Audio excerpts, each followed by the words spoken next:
back. Welcome back. What a night. What a night. This was a huge day for news, which is weird because it's a Wednesday. It's just like kind of a random Wednesday, not like we're 1 week away from all these new laws taking effect in Virginia. So we're going to go ahead and get started because there's a lot of ground to cover. But before we do, make sure that you follow the show on YouTube, Facebook, or Rumble. Even if you can't catch the live show, if you're talking to a friend and they're like, hey, man, I'm not on TikTok. You always hear this cool stuff, and I haven't even heard of some of this stuff. Where do I hear about it? I'm not on TikTok. You just tell them, go to Facebook and follow Vince versus everyone. That's Vince vs everyone, or you can find me on Rumble or YouTube, and you can catch the live show there. Leave a comment. I'm likely to bring it up in the show. So we had a pretty big win, right? A fairly big win in the immigration issue right now. So this is kind of interesting, right?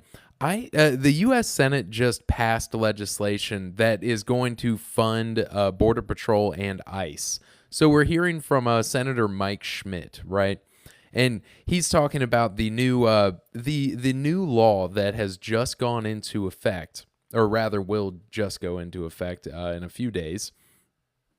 And basically this appropriations bill, or reconciliation bill, provides roughly $70 billion for CBP as well as ICE. And they are specifically using this money to go into sanctuary cities this summer.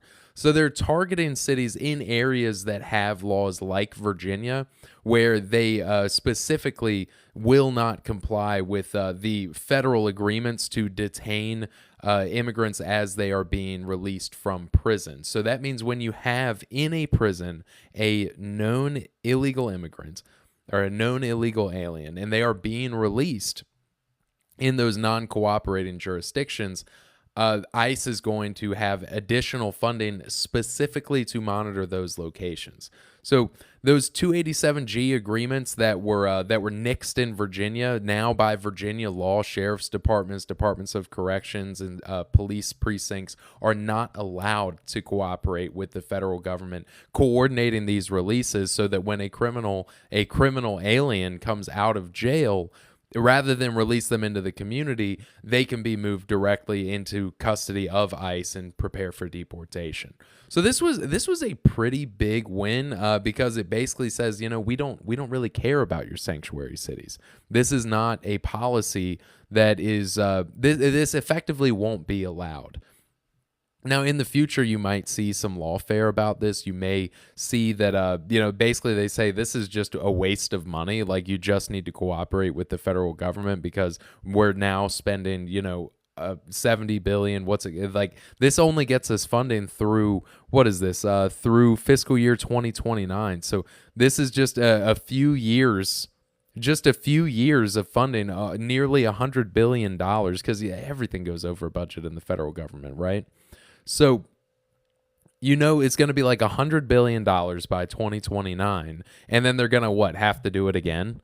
Like, we're just going to continue to waste hundreds of billions of dollars instead of just, sending an email, hey, these guys on this day, you take them directly into custody. We don't have to waste any money. We don't have to worry about accidentally releasing somebody into these communities and creating some kind of risk, right?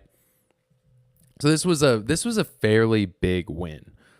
And then to double down on that, the Trump DHS successfully banned all immigration judges from giving bond to illegal aliens in Virginia, across the country. So this means that, when a illegal immigrant is detained and then, they find this person's here illegally, we're going to set a court date. What's happened previously in that due process, these people have been granted bond, and then by nature of the fact they don't have any documentation, they're already exceedingly difficult to track. And then, you're already here illegally. What, are you going to show up to court? If somebody really thinks that they have a case, that there's been some kind of mistake, probably they're going to show up to court. But 9 times out of 10, that's not what's happening. So Now, immigration judges will not be allowed to grant bond unless it is some kind of really extenuating circumstance. Uh, Basically, they just said that, what due process is not like, it doesn't define one specific thing. It is the process in which you are due. So a citizen is due a certain process to guarantee their rights. If you are here illegally, you don't have the same rights. Like that, by the very nature, that's already what we're looking at. So they're subject to mandatory detention. And so, in that case, that just reneging that authority for immigration judges to make that determination. Yeah, exactly. It shouldn't necessarily take a judge to make, like, do you have an ID? Like, do you have a U.S. passport? I mean, surely, like, you were born somewhere. Do you have a hospital? Is there a family member? Is there somebody that we could reach out to see if there's even something to, can somebody bring a birth certificate over here? Like, these things exist. This isn't something that's particularly complicated, especially in this day and age. Like, if you have no footprint whatsoever, you're not online, you don't have any papers, there's literally nothing.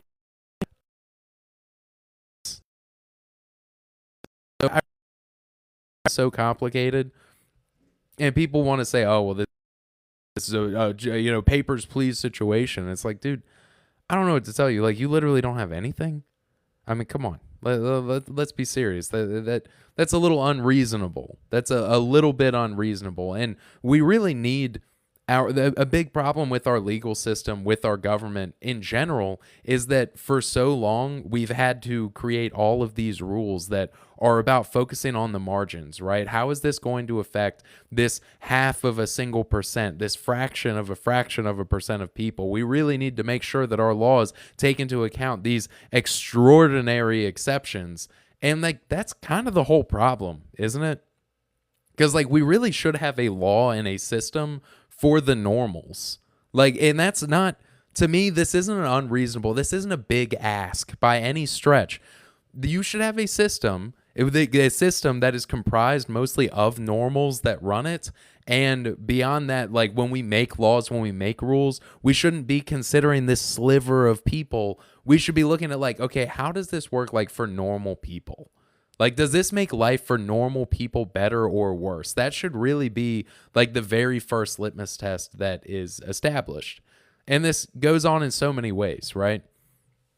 And speaking of laws about normals, right now Virginia is really on the precipice of like just totally awful decision. I just released a short about this, right? So for 4 years in Virginia, we had universal background checks on all firearms transactions. That includes private sales. Those had to take place at an FFL so that a Virginia State Police background check could occur. Now, this law was in effect for 4 years, and in late 2025, the Gun Owners of America, they secured a permanent injunction against the universal background checks on the basis that 18, 19, and 20-year-olds in Virginia are not legally able to buy a pistol from an FFL, but they are legally able to purchase a pistol in a private sale. But by having FFLs facilitate that transfer for the Virginia State background check, then effectively you were circumnavigating the law and denying 18, 19, and 20-year-olds their right to own these items. So the judge said that it was basically inseparable to take this particular provision out of the law, so they enjoined the entire law in the permanent injunction, stopping universal background checks late last year. Now, going into this new law, this whole talk about the Virginia assault weapons ban and all this talk about SB 749 and, is it even legal? Is it even enforceable? All of this gray area that now is becoming part of the budget amendment somehow, even though Governor Abigail Spanberger said it was unconstitutional right after it was passed by the House and Senate, but then signed it as is anyway when they rejected her amendments. She signed it as is and is now attempting to amend that legislation she signed using the budget. But in addition to this law, SB 749, HB 1525 raises the handgun age limit in Virginia to 21 years old. So we've pretty much officially entered the, you have junior adults. Those are people 18 to 20 years old, apparently. Those are junior adults. And then when you're 21, you become a real adult. So you can do things like buy cigarettes or a handgun or whatever. And somehow this itself wasn't a constitutional violation. To me, that seems a little bit ludicrous. I mean, you are either an adult or you aren't. I don't really understand this. So now the judge, what's his name? Judge Yeats. There we go. Lynchburg County Judge Yeats has now dissolved the permanent injunction because he said, well, you can't constitutionally violate 18, 19, or 20-year-olds for basically working around that private sale provision. So now it's not a constitutional violation because we've already legally stripped them of their rights without ever changing the Constitution. It makes no sense. And there is a time, like, sometimes I look at these cases, I read these decisions, I look at the stuff that happens in the Virginia courts or the Supreme Court. You look at all these very cool, weird cases and read these decisions, and it's so very interesting. And you think, like, man, I'd really like to study this. Like, if I went back to school, I'd love to study law because it's just so interesting and the stuff seems so eloquent. Sometimes it's high-minded. Thankfully, with the power of the internet, you can dumb this down for somebody like me. Maybe I could actually swim in these waters using the tools that exist today. And then something like this happens and you're like, oh, it's all just made up. They only talk like that to try and disengage the normals. That's it. That's the whole thing. There is no rules. There's actually no rules. They just bend to whatever the current political willpower is. This judge who, only 60 days ago said that this was still unconstitutional, he reaffirmed his injunction. Like, I think it was like April 22nd. It wasn't even 2 months ago. And then now all of a sudden he just realized that because of a change of laws, not the Constitution, that now the old constitutional violation isn't real anymore. No wonder he hasn't issued a written opinion on this, because he's probably frantically hovering over ChatGPT saying, how can you make this make sense? Make the language as high-minded as possible so a normal person could never possibly read it unless they know Latin and Greek. Because that's what's happening right now. It's just happening right in front of you. And Brad Kootner, he spoke with Abigail Spanberger about this. He got a statement from her that said she's pleased with the decision by the Lynchburg Circuit Court judge.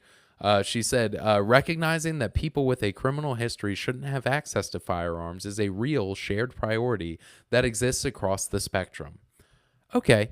I mean, that sounds good. Like, when you are a politician, and this woman truly is, I mean, if nothing else, she knows how to thread a needle in those single sentence statements.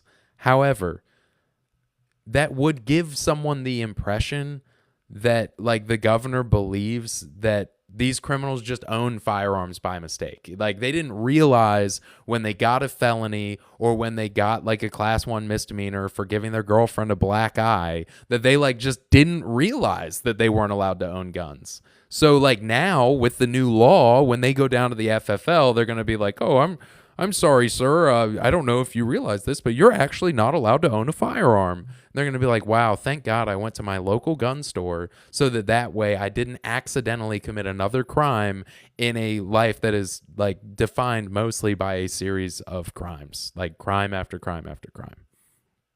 It literally makes no sense. Again, can we just make laws for the normals? Is that okay? Is that doesn't seem like too much to ask. They require the votes of the normals. You guys do realize this. They require the votes of normal people. And the problem is, the second that you start paying attention, the second that you know at all what is going on, just hypothetically, right? My wife, she's a pretty normal person. She's not like me. She's not autistic. And so when I see stuff like this and I get frustrated, she's like, well, I mean, the governor's right. Of course, criminals shouldn't be allowed to own firearms. What's the big deal with universal background checks? And then for me to even explain my position, I have to go on what is now a 15-minute, just free for all. obviously I am not a normal at this point. So there's like no way, like, can we just make laws for the normals? Hey, if you like have a history of, say, getting into bar fights or stealing things, probably you shouldn't have a firearm. That's fine. You already couldn't do that. That was already the rule. Those are not really, like, those people are probably not going down to the store whether or not this new law exists. All this does is force people into the VSP system so that they have the 4473 on file so that they can reconstruct ownership chains. You know, like for pretty much any legally owned firearm, any firearm that you own and possess legally probably has an ownership chain that can be reconstructed by the ATF. I want to say, like, I read an NPR article. The data analyst said they can reconstruct ownership chains like over 90% accurate. Like over 90% accurate, like to like the week that it's transferred. They can figure out, like, based off of ammunition sales, based off of Google data and Amex purchases, based off of all of these things, these 4473s that are on file, or states that have, you know, like background checks. Even though they don't retain the background check, they do retain enough information that they can positively ID that rifle back to the manufacturer, like at any time. Now, they when they find a gun in the hands of a criminal, that number drops down significantly. It goes from like above 90% to below 70%. So again, criminals, they don't have most criminals aren't really masterminds in real life. Like, these people are just like, they're just doing stuff. Like, there's not all this like super planned out thing. It's not all like the mafia anymore. So the idea that where like these people are going down to fill out that 4473 form, it's not happening. So all this is doing is just creating a backdoor registry against the normals. That's it. Now, the silver lining is that we see this decision today. Obviously, this is very frustrating. This is very agitating for someone in my position. However, we see that the Lancaster County Court is going to see the Crump v. Katz decision tomorrow. They have a come now to the plaintiffs, so they have a notice of hearing tomorrow. So let's see. That is, they will appear before the circuit court for the county of Lancaster, 8265 Marybell Road, Lancaster, Virginia, on June 25th at 12 p.m. So tomorrow, in just over 12 hours, they will be heard upon and seek entry of an order regarding their motion for temporary restraining order and preliminary injunction filed previously herein. There you go. That's the whole statement. So tomorrow we will know if there will be an injunction against the SB 749 going into effect. I don't know. I got to tell you, so my answer is still the same as yesterday. Somebody asked me, what do I think the odds are that there is an injunction before July 1st? I said 70, 30, 75, 25, and that felt like me being optimistic. So that would be against SB 749. That's the Virginia assault weapons ban. So that's any magazine that's over 15 rounds or more. That's any pistol that has a brace or has a magazine that attaches outside of the grip, any kind of foregrip, threaded barrel, basically anything that makes it scary, and then any rifle that just generally fits the definition of like a AR or an AK, barrel shroud, again, large capacity magazine. These people have clearly never been up against wild boars.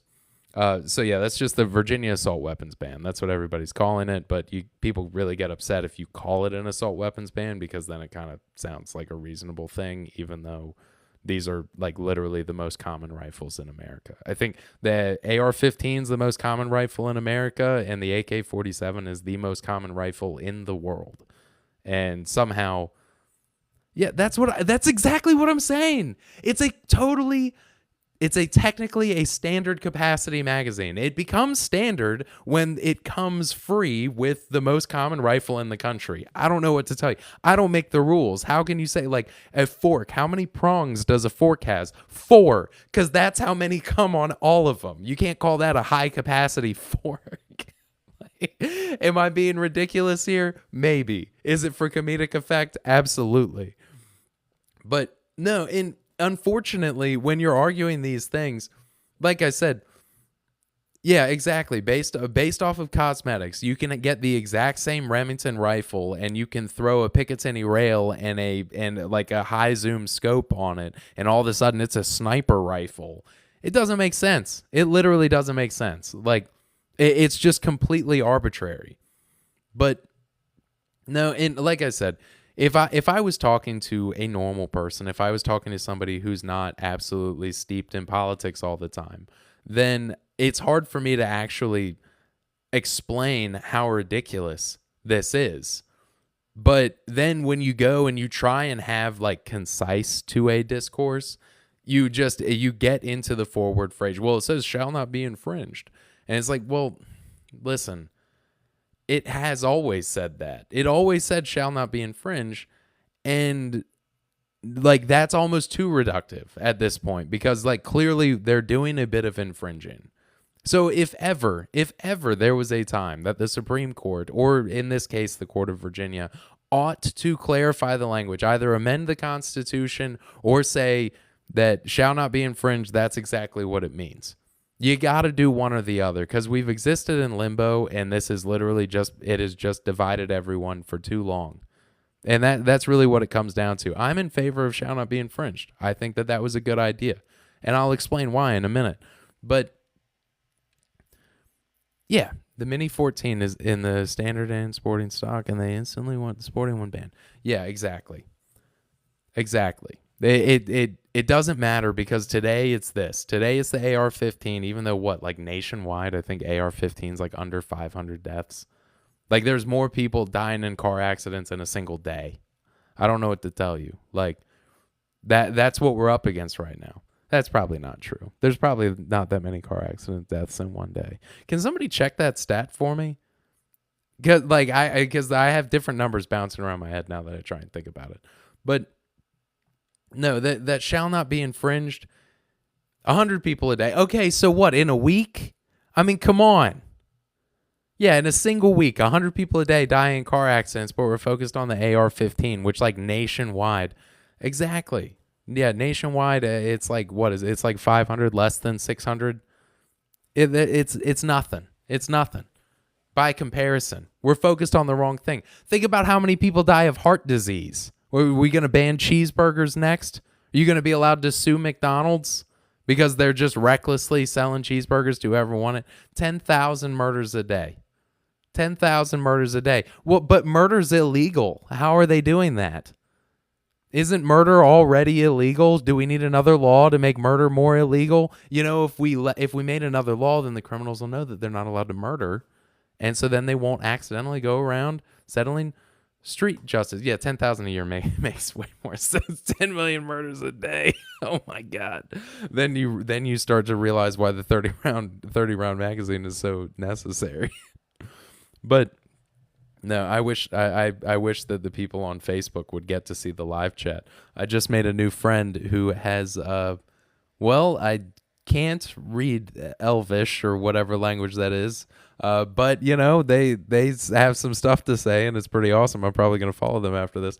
But no, so it's just not a concise or easy argument. You just have to say, listen, this is either part of our culture or this is something that we've moved on from. The main problem that I see, right? Look at what's going on in New York last night, right? So we had U.S. House primaries and also I think it was some Senate primaries as well. Yeah, exactly. So Senate and House primaries in New York last night. You had the DSA won like 5 major elections, all Mamdani endorsements in New York. So these are people. The DSA specifically has called for an end to the United States. They specifically, as part of their charter, they want to see this country destroyed. They want to destroy the university system, and they say that they will seek the overthrowing of the United States through violence if necessary. This is in their charter. This is on their website. There are card-carrying members of this organization I'm speaking about that just won 5 Democrat primaries in New York State, which means they're pretty much going to that's like the Democrat primary in New York might as well be the general. There is not going to be a meaningful shift against them come this November. I'm sorry to say. The gap is just too wide between left and right. And apparently just enough people on the left went this way, or just enough people stayed home to allow it to go this way. So people that specifically want to destroy the country and say that they intend to use violence to do so, now their cohorts, de facto, if DSA is winning Democrat primaries, then any Democrat is part of their cohort, now want to disarm people in Virginia. And to me, maybe this conspiracy brain, maybe it's no accident. Maybe it's really, I don't think it's an accident, because we are right on the border of Washington, D.C. Like, if you wanted to just play worst case scenario in your mind, you close your eyes for a few minutes and say, what would that look like? You'd have to secure Maryland and Virginia. You'd have to make sure that the capital city is protected on both sides. You can't have people marching up to the gates. So you got to make sure that you disarm anybody who disagrees with you within those regions, and then spread outward from there. To me, this seems logical, and maybe I can't fill in all the steps. That's because I have never personally planned on overthrowing the government. But, if I take 5 seconds to think about it, yeah, you'd secure Maryland, you'd secure Virginia, and you'd disarm anybody who disagrees with you. Easy as that. Done. Easy. Now you've got a beachhead. Not to mention you have, I can't believe it either. I remember it was 2020. Was that 2020? Yeah, in 2020, Virginia Citizens Defense League held a rally in Richmond. I went and I did live coverage on it. If you scroll way down to the bottom of my YouTube page, you can find some of the videos I put out. And I interviewed a guy, what was his name? Special. He was running as a Republican at the time.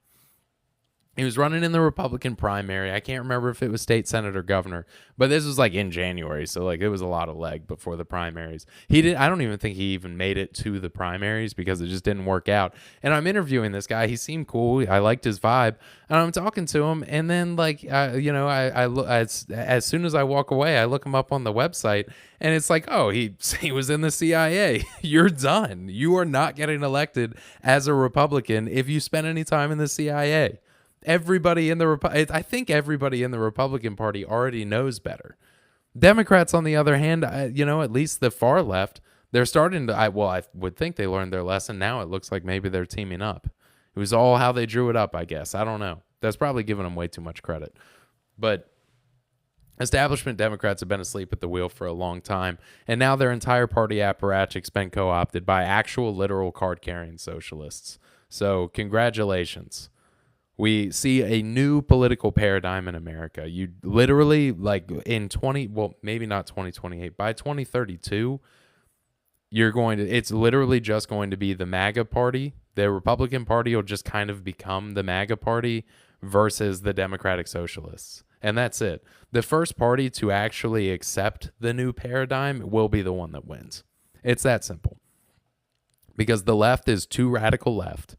And the right has gone this MAGA / America first thing. This we're going to lock down the Western Hemisphere. We're getting out of NATO. Europe's going to have to do their own thing. They just got to figure it out on their own. It'll be like that buddy you grew up with, and then after a while you kind of grew apart, and you're still sort of friends, but you don't really talk that much anymore.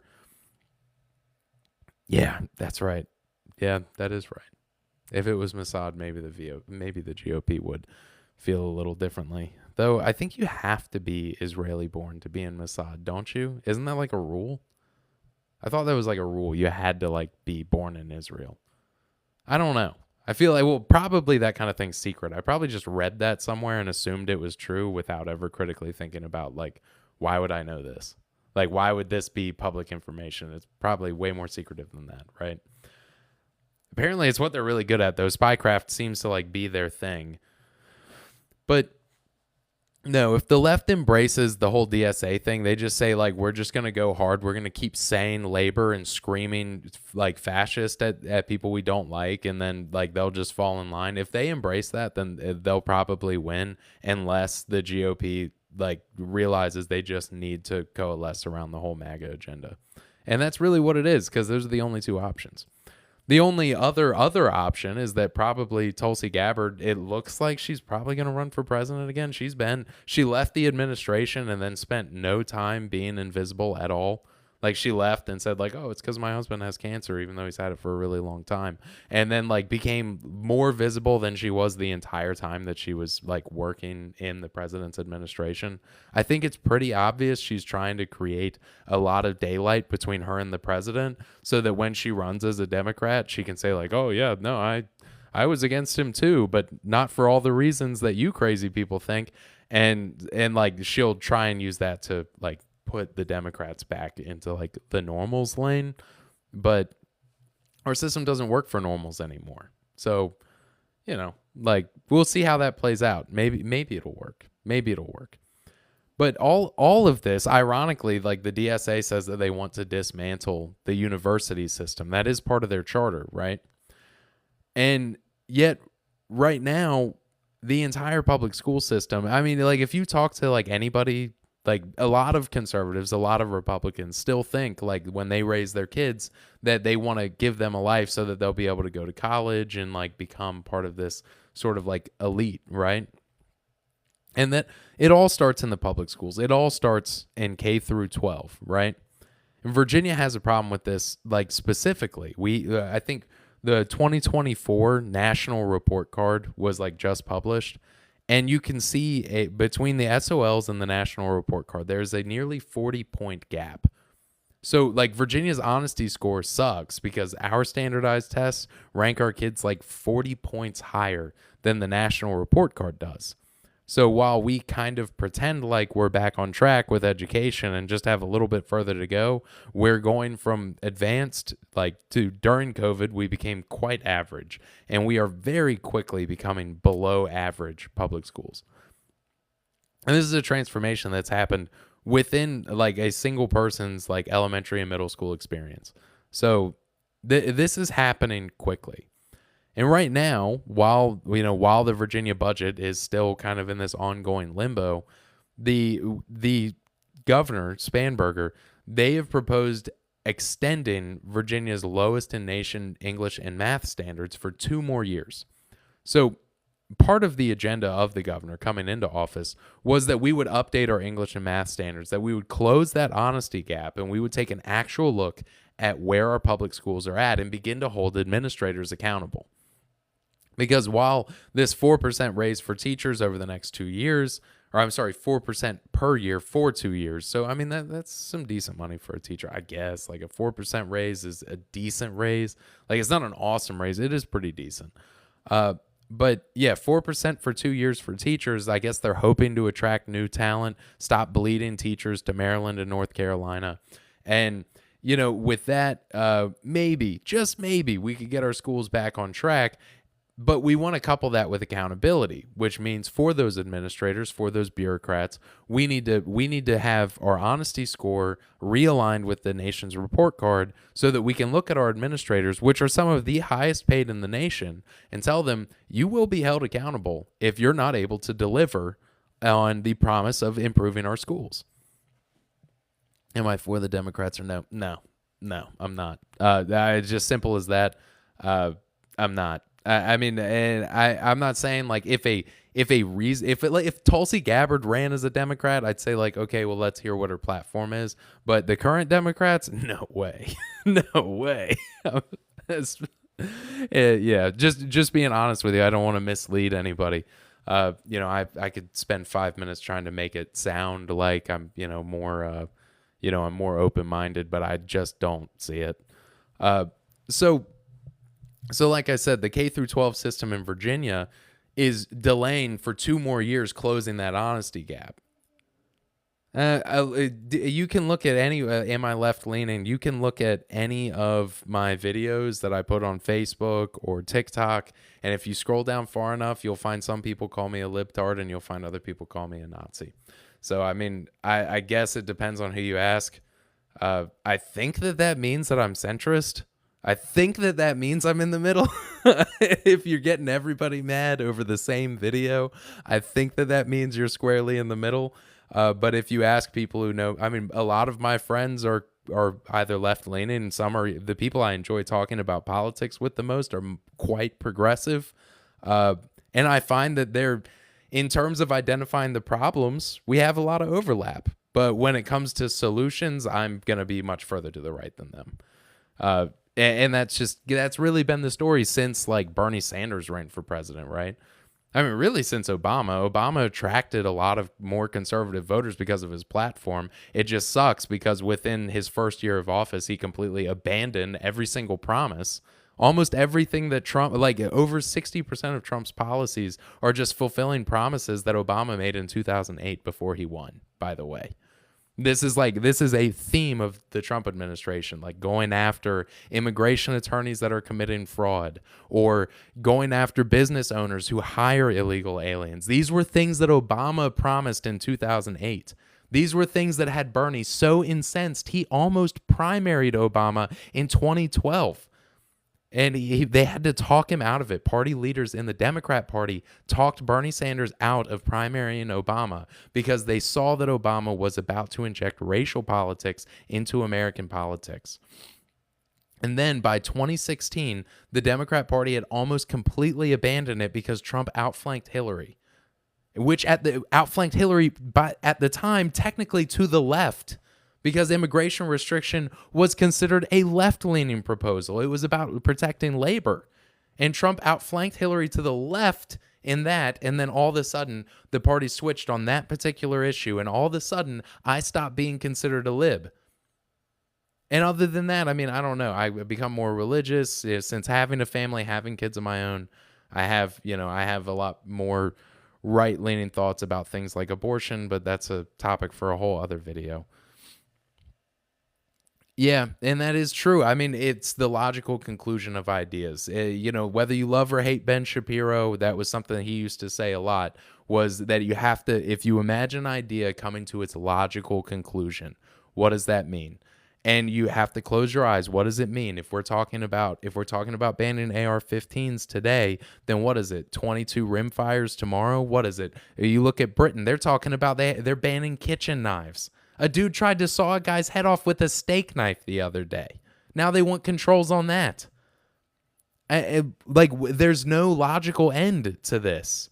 And with the Democrats, it's the same thing. Tax and spend, tax and spend. We're going to add a tax to your power bill so that we can redistribute some of the money you spend on power to other people, what they spend on power. And then, and now it just tax and tax more and more of your income. And every year it just grows and grows and grows. The rise in property taxes and the value of houses used to calculate property tax has outpaced both immigration and inflation. So the property tax system has just been a way of trying to turn your property back into community property by taxing you out of it at a rate that is far outpacing our monetary supply and the people living here. That was a little aside. I guess I didn't really mean to get into that today, but it was an interesting study that I read.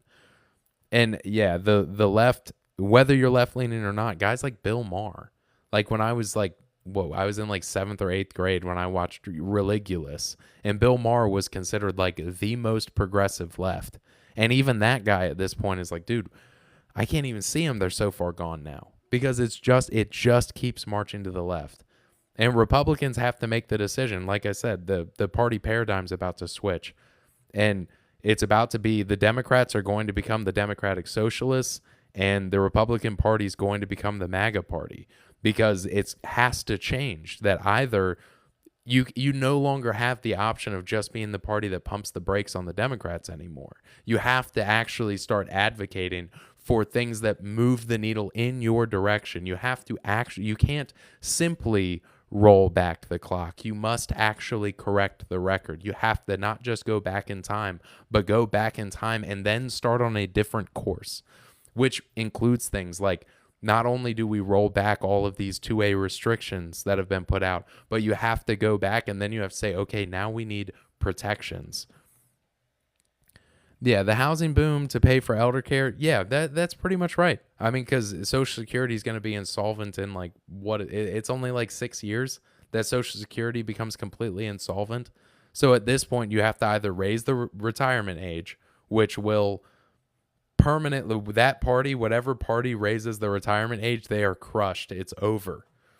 Alternatively, you can hope through things like the Trump accounts, or you can hope through different policies like family first policies that, you just say, hey, listen, like it's kind of your responsibility to take care of your parents. Like whether that means you move back in with them in the big house in their old age, whether that means that they have to sell the house to go to a nursing home, but then you start letting private equity buy all those homes.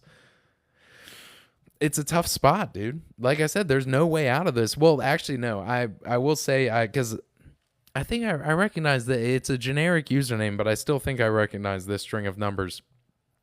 I've said in a lot of my videos, you can actually solve this with one simple thing. Actually solves this problem, like almost immediately. You can drop interest rates that'll it'll make a frenzy. It'll make people buy houses again, or you can simply fulfill the promise to deport the illegal immigrants, and you can suspend all work visas of every type immediately, which would, instead of a housing boom, you can have a wage boom. And if you have a wage boom, that means that maybe older people who would have retired, maybe they can stay on remote or part-time. Maybe they can take part in some kind of mentorship program. They can handcuff these people to young people who are happy to be enjoying high wages for really, realistically, the first time in their life. So I think you seem like you are clearly an inquisitive guy. I see the points you make here about the housing boom. I believe, I don't know, maybe you're asking me what my political leanings are because maybe we're very different. But I believe that social media has the ability, with comments, with more information, we can have more conversations that actually make people realize that we don't have so many things different from each other. Like, if I truly believe you're like left-leaning, politically disengaged person, if they understood and saw what was going on, they would wake up overnight. Like if you were to show them like, hey, this is the DSA charter. Does this seem weird? It does. These people are getting seats in Congress now. I believe that would wake people up. They'd be like, holy like, what do I do? It's like, listen, we have normal people that want to actually like stop this. So, but we need your help. Oh, okay. I'm a gal. Okay. Well, nice to meet you. Lifelong Republican, college educated. That's fantastic. This is great news. I'm very happy for you. You made it through the indoctrination system despite everything. Did you go to public school also? Because if you didn't go to public school, then that's like the curve buster on the path. But no, if you were homeschooled, then like that really changes your foundation. Which is, it's kind of what I'm getting into here, right? This whole K through 12 system, Catholic, oh my goodness, me too.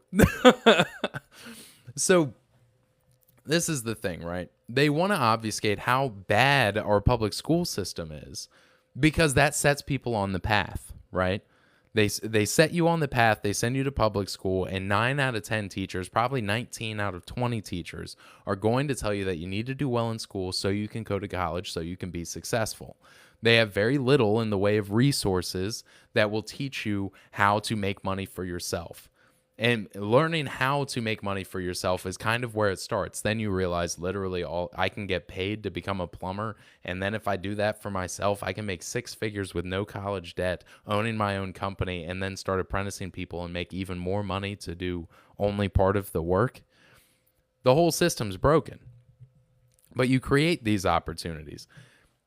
If you go about immigration reform, these things start paying better, which means that a person who's my age could realistically in 5 or 10 years, whenever my parents decide to retire, I would have the financial resources to help them, even if Social Security got rolled back significantly or whatever that future looks like.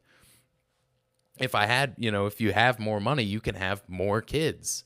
Like, you can afford a larger house where more people can live. If you have more children, then the burden of taking care of you when you get older becomes easier.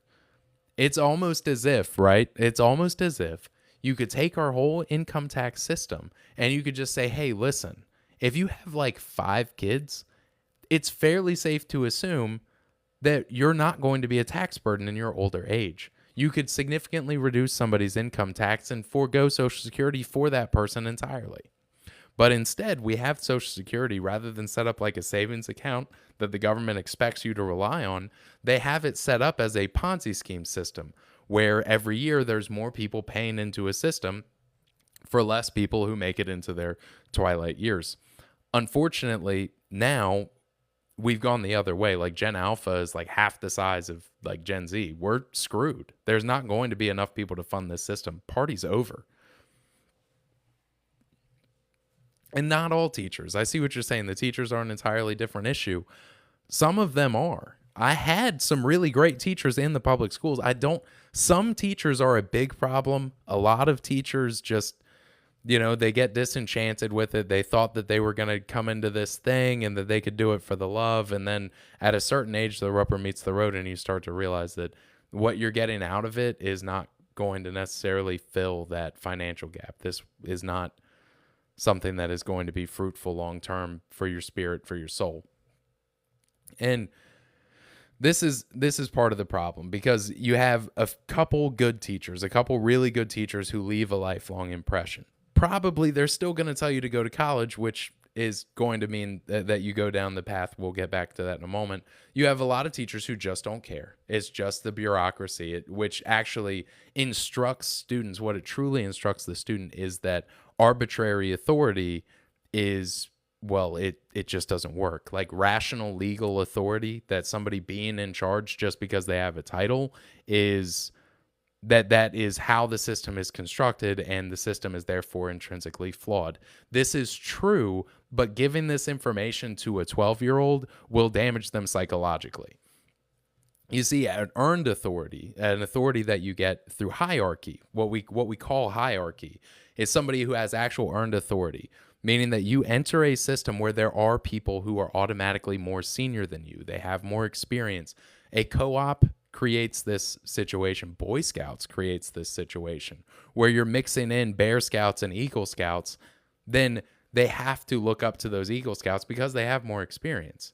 And it teaches you that, hey, like, you gain some experience just by being here, but the actual top of the pyramid is the person who takes this very seriously. The public school system doesn't have that, because you have one rational legal authoritarian who is often just a petty tyrant. And then, to make matters worse, other than that person that nobody listens to, the rest is just Lord of the Flies. It is a system that doesn't work. There is no earned authority because there is no hierarchy. Yeah, the new group does seem radicalized. I do have a couple teacher friends that are very heterodox. Like, they have like their teacher book club, but they're like reading books about how, like, basically they shouldn't have patience with disruptive people in the classroom, that they have to actually return to normalcy, that they need to actually exercise their authority to show that rational legal authority in certain instances does have value. Right now, the value of rational legal authority is 0. But it just has to do with, like, putting kids into a system where they can be successful and not just leaving them to the wolves to be raised by one another. And no, you shouldn't go to college unless you actually need a degree. If you're studying something specific that actually requires a degree, you cannot simply just start practicing law. You cannot simply just perform brain surgery. If you're going into these specific fields, some of these things do require a degree. There is a certain amount of power, like actual political capital, you can amass with a college degree, with understanding certain systems or getting involved in certain government apparatchiks. But if you just go to college so you can party it up for 4 years and not have to enter the workforce, then yeah, you are willfully, as user number is very long, says, yeah, you're just signing yourself up for the scam. And that's all there is to it. And you have to get out of this. You have to get out of the trap. You have to be able to think for yourself, even if it means you just spend a few years working in sales or trying out different things, figuring out what you like and what you could be successful in, so that if you find that college is the proper route for you, you go in with a plan and you don't allow these people to brainwash you into this DSA thing, to put you onto the path.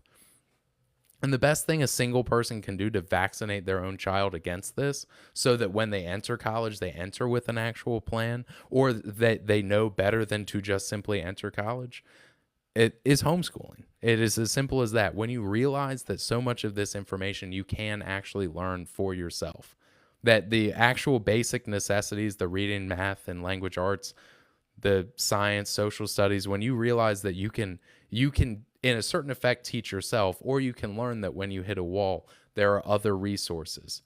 At that point, you begin to realize that you have all this time to actually teach yourself certain skills, to teach yourself things that you like. This gives you the opportunity to realize that this arbitrary authority versus hierarchy, you start to realize the value of a hierarchy. I'm in favor of Catholic churches. This is no secret. And I say this all the time for any Protestants that may listen to this later. And, I have a lot of love for like the Southern Baptist Convention, right? Because that is another church that is very often very strict and disciplined in the actual church proceedings, or mass, as us Catholics call it. It's not about entertainment. You're not there for God to entertain you. That you show up, and it is your job to be disciplined for 1 hour if you're Catholic. Usually it's just about an hour, or maybe slightly longer if you are something like SBC.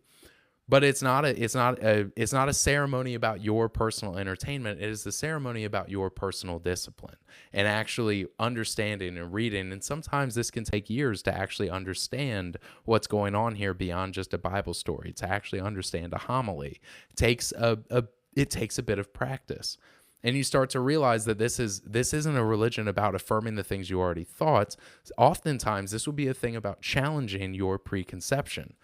But the actual act of taking, say, a 6 or 7-year-old and making them sit through mass, they're not going to understand all of these concepts. What they're going to understand is that for 1 hour a week, I need to sit here quietly and be respectful. I need to make sure that I go to the bathroom before I get here, so that I don't have to go to the bathroom right before the end.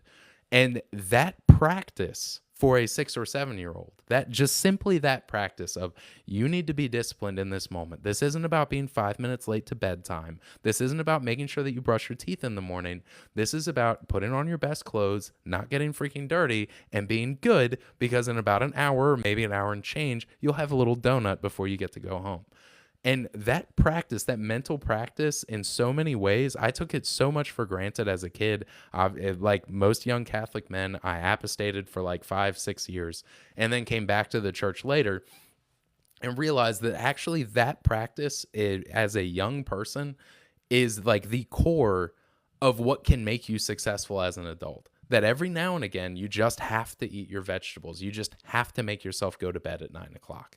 You're just going to have to do it. For 1 hour a week, I'm just going to sit here and I'm going to be quiet. Even if I get nothing out of it, that is all I have to do. And if I'm lucky, there will still be a donut when I'm done. And that's all there is to it. Now, as you get older, you start to hear these stories, and you start to realize that there is an intellectual consistency with Catholicism that I prefer. But I don't want to do a whole thing about sola scriptura, because to be honest, I'm probably not qualified to have that argument anyway. But no, I'm really glad that this happened. This really changed the direction of the end of this thing. This was fantastic. And congrats to you too. I hope you're married. I hope you have kids and you have a very fruitful life, because you have been a pleasure for the comment section. I very much appreciate that. Now, however, like I said, homeschooling, if it's an option, this is the best thing you can do. Financially, it is difficult, but it is important to remember your kids will, upon graduation, or well, really the entire time that they are homeschooling, They will score 25% points higher than their public school peers, 40 points higher if you happen to be African American. So that is, that's a huge gap. This is also controlling for financial resources. Even lower income people that are able to make the homeschooling thing work still see these benefits. So it's not something that is strictly limited to people with more financial resources. You score higher on the SAT and ACT, you're more likely not just to attend college, but you have a much, much higher retention rate in college. A statistically significant advantage when it comes to financial resources as an adult, job security as an adult. There are so many things. I have a kid that just graduated from college and she's also a Republican. That is incredible. But Republicans raise Republicans. Democrats try and convert Republican kids. It's all that I truly believe that axiom is so accurate. But no, if you're a strong-willed, smart person, if you're able to have conversations without getting angry, and honestly, just being a good listener, that's been the number one thing when I've spoken with people. That, like I said, most of the people I like to debate politics with my friends even are quite progressive or left-leaning or quite progressive. And I have found in the course of those friendships over 2, 3, 5 years, I've watched these people moderate significantly by just simply talking to them and, more importantly, asking them questions. Just simply asking them to explain their way into the logical conclusion. Well, well, how does that work when you do that? Well, what happens if this happens? And if they start to get frustrated, it's like, hey, dude, I'm just asking you to explain. I'm not giving you any pushback. All I'm asking is for you to explain it to me. How can you have a robust welfare state or universal basic income? How can you have these things and an open border? What's the limiting principle there? And it's just these things. It's one grain of sand at a time. One single grain of sand. How does that work? And they're like, I guess I don't really know. It's like, well, could we look it up together? Has anybody ever tried this? Has this ever worked anywhere? And just slowly, one thing at a time. And sometimes those things are frustrated, but that's also the importance. I once heard somebody say that humor was a gift from God. That having a good sense of humor was in and of itself was a gift from God, because it gives you an ability to communicate with people and to give people ideas and to be able to have those tough conversations. And sometimes maybe you get your own feelings hurt, but you walk away and you say, you know what, I can laugh it off because it is funny and my nose is a little bit big. And sometimes my hair is funny. So whatever. And then I watched that show. I watched the first couple seasons of that show, The Chosen, and I was like, "Oh, they made Jesus funny. That was a really good idea." Yeah, exactly. I always feel like Chicken Little. Oh, the sky is always falling. I see some news like this today. These Virginia bans and all this lawfare, and it feels like it takes years to make a little bit of progress, and then it gets undone in a couple months, but. You wake up tomorrow and you try again, and you just keep going, you keep pushing, and you keep talking. And hopefully eventually people can hear what you're actually saying. I think on that note, I went a little longer than usual, so I am going to call it a night and get some sleep. Thank you very much for listening. And for those of you, I am always here for you. Maybe you're not always here for me, but I don't want you to feel bad. I don't want you to feel bad at all. But if you do feel bad, you can follow me on Facebook. That's Vince VS Everyone. I'm also on Rumble and YouTube. So if you're talking to one of your coworkers and you're like, I think you'd really like that Vince guy, then if they're not on TikTok, they can find me there. Thank you very much. Have a good night. God bless. And if you do all that stuff I said, then we'll call it even. Thanks.